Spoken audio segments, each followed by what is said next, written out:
A viewer wants to know, how do you know if your loved one is resting in peace?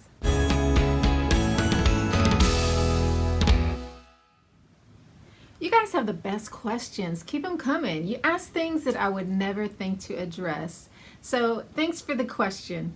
Hi, I'm Laura Giles with Pan Society. Thanks for stopping by the channel where we talk about things that make your animist practice stronger. So anything having to do with creating a relationship with the plant, animal, mineral, human, and spirit realms. So how do you know if your loved one is resting in peace? Well, first let me rephrase this to make it more of an animist point of view. Everything on this side of the veil exists in a complementary dualistic system. So there is light and dark.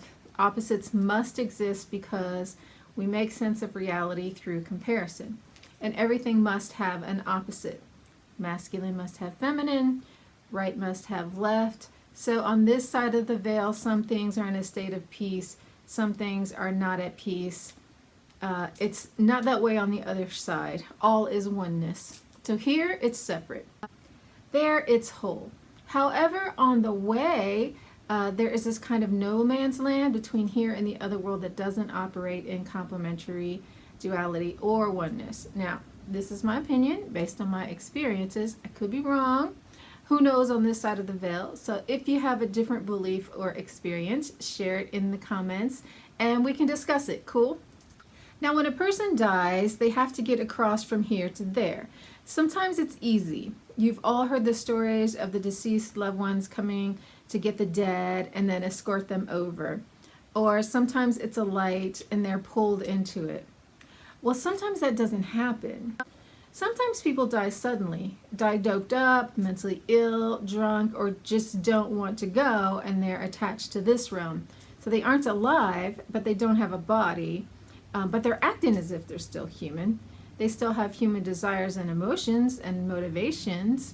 So if they're afraid, lonely, angry, in pain, or wanting the next high when they died, they'll still have all of that energy with them and they're not going to cross over. So they're not going to be in peace. So they're not well, not in peace. Sometimes you might have dreams that let you know this. Sometimes you'll hear them or see them if you live in the same house where they died or if you were close to them or if they come to you. Many animist cultures have traditions around this to assure that the dead die well and stay on the other side. We don't want their spirits hanging around because it creates pollution. The dead belong over there. The living belong over here. And this is why we have so many rituals around death. It's to let them know that they're dead so that we can say goodbye, creating that final separation, and give them the energy and motivation they need to move on. Some rituals involve saying prayers for them for a set period of time. Usually this is a year, but it could be 30 days, 40 days, or 90 days, depending upon the tradition. These prayers help them to heal any energetic issues so that they can be clean. Some rituals involve digging up the bones, making sure they're white, and making sure the flesh is completely decomposed. When this is done, the living know that their loved ones have completely moved on. So they give them a second funeral, which is like the final one. So the first one is for the time that they are in the in-between state. And once their bones are white and clean, they're an ancestor and are at peace. If you want to make sure your ancestors are clean or resolved, my suggestion is to check to see how your most recent animist ancestors did it. If there's something there that you like and you can adopt that or modify it to fit the contemporary lifestyle, do that and just keep the symbols intact so that the meaning is still there. Or you can just go by how it feels.